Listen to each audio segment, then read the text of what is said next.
బాలకృష్ణుడిని నేను ఈ వేదికకి ఆహ్వానిస్తున్నాను. 5వ తరగతి చదివే ఈ పిల్లవాడు భగవద్గీత మొత్తం అవపోసన పట్టాడంటే మనం జాతి జాతి నిలబడి మనం చప్పట్లు కొడుతూనే ఉంటాం. వాడిని మీరు ఏదైనా అడగండి.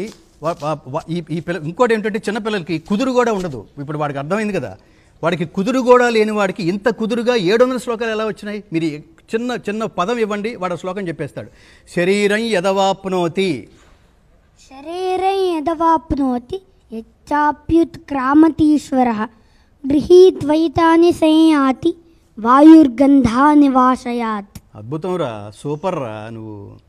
అహమాత్మ గుడాకేశ అహమాత్మా గుడాకేశ సర్వభూతాశయ స్థితః అహమాదిశ్చ మధ్యం చ భూతానామంత ఏవ చ. యదా యదా హి ధర్మస్య గ్లానిర్భవతి భారత అభ్యుత్థానమధర్మస్య తదాత్మానం సృజామ్యహం. అనుద్వేగకరం వాక్యం సత్యం ప్రియహితం చ యతి స్వాధ్యాయాభ్యసనం చైవ వాంగ్మయం తప ఉచ్యతే. మైక్ ఎత్తుకుపోకురా, దగ్గర ఇట్రా. గామావిశ్య చ భూతాని ధారయామ్యహమోజసా పుష్ణామి చౌషధీః సర్వాః సోమో భూత్వా రసాత్మకః. అహం వైశ్వానరో భూత్వా ప్రాణినాం దేహమాశ్రితః ప్రాణాపానసమాయుక్తః పచామ్యన్నం చతుర్విధం. బ్రహ్మార్పణం బ్రహ్మహవిః బ్రహ్మాగ్నో బ్రహ్మణాహుతం బ్రహ్మైవ తేన గంతవ్యం బ్రహ్మకర్మ సమాధినా.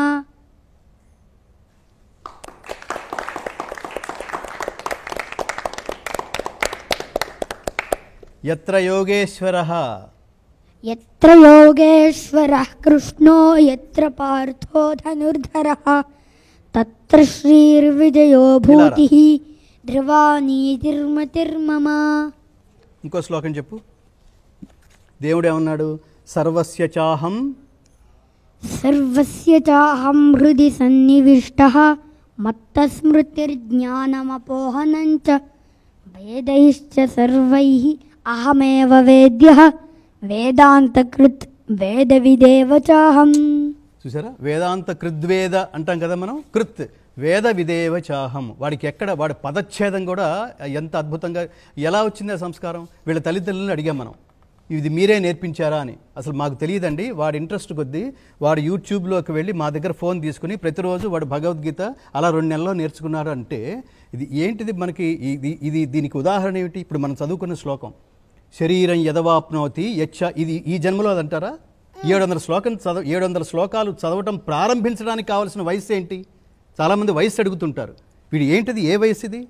5వ తరగతి పిల్లవాడికి వీడు 5 1 వీడికి సారీ 5వ తరగతి కాదు, 5 సంవత్సరాలు వీడికి. అంటే 1వ తరగతిలో ఉన్నాడు వీడు. 1వ తరగతి పిల్లవాడికి మొత్తం 700 శ్లోకాలు భగవద్గీత ఏమిటి? కుదురైన నియమమున కొలిచే వారి మది శారదాదేవి మందిరమే అన్నాడు. వీడికి పాపం కుదురు కూడా లేదు.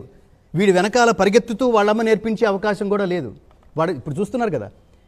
అలా నేర్చుకోవడం అంటే మీరు చూడండి, సత్కర్మలు ఎందుకు చేయాలంటే సత్కర్మల ప్రభావం ఎలా ఉంటుందంటే ఇలా ఉంటుంది. నిరంతరం పరమాత్మ ధ్యానమగ్నులై ఇంకా వీడికి మోక్షానికి ఎంత దగ్గరగా ఉన్నాడు వీడు. మోక్షానికి ఎంత దగ్గరగా ఉన్నాడు వీడు. నువ్వు భగవద్గీతలో 15వ అధ్యాయం, ఇవాళ 15వ అధ్యాయం గురించి మాట్లాడుకుంటున్నాము. ఈ 15వ అధ్యాయం పేరేమిటి? పురుషోత్తమ ప్రాప్తి యోగం. ఓ సూపర్ రా, నువ్వు అద్భుతం రా. ఈ యోగంలో, ఈ అధ్యాయంలో నేనేమి అడగను, నీకు బాగా నచ్చిన కొన్ని శ్లోకాలు చెప్పు. అథశ్చోర్ధ్వం ప్రసుతాస్తస్య పుత్రాః గుణప్రవృద్ధా విషయప్రవాలాః అధశ్చ మూలాన్యనుసంతతాని కర్మానుబంధీని మనుష్యలోకే న రూపమస్యేహ తతో ఫలభ్యతే నాంతో న చాదిర్న చ సంప్రతిష్ఠ అశ్వత్థమేనం సువృఢమూలం అసంగశస్త్రేణ దృఢేన చిత్వా తతః పదం తత్పరిమార్గితవ్యం యస్మిన్ గతా న నివర్తంతి భూయః తమేవ చాద్యం పురుషం ప్రపద్యే యతః ప్రవృత్తిః ప్రసృతా పురాణి నిర్మాణమోహాజిత సంగదోషాః అధ్యాత్మనిత్యా వినివృత్తకామాః ద్వంద్వైర్విముక్తా సుఖదుఃఖసంజ్ఞైః గచ్చన్త్యమూఢాః పదమవ్యయం తత్. అద్భుతం రా, నువ్వు అద్భుతం, అద్భుతం. సంపూర్ణ శ్రీకృష్ణానుగ్రహ ప్రాప్తిరస్తు. ఇక మీరేం చదివారు తల్లి, బంగారు తల్లు?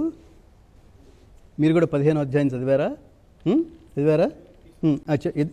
ఇలా పట్టుకోండి, చెప్పండి చెప్పండి. ఊర్ధ్వమూలం మదశాకం అశ్వత్థం ప్రాహురవ్యయం ఛందాంసి యస్య పల్నాని యస్తం వేద స వేదవేద్.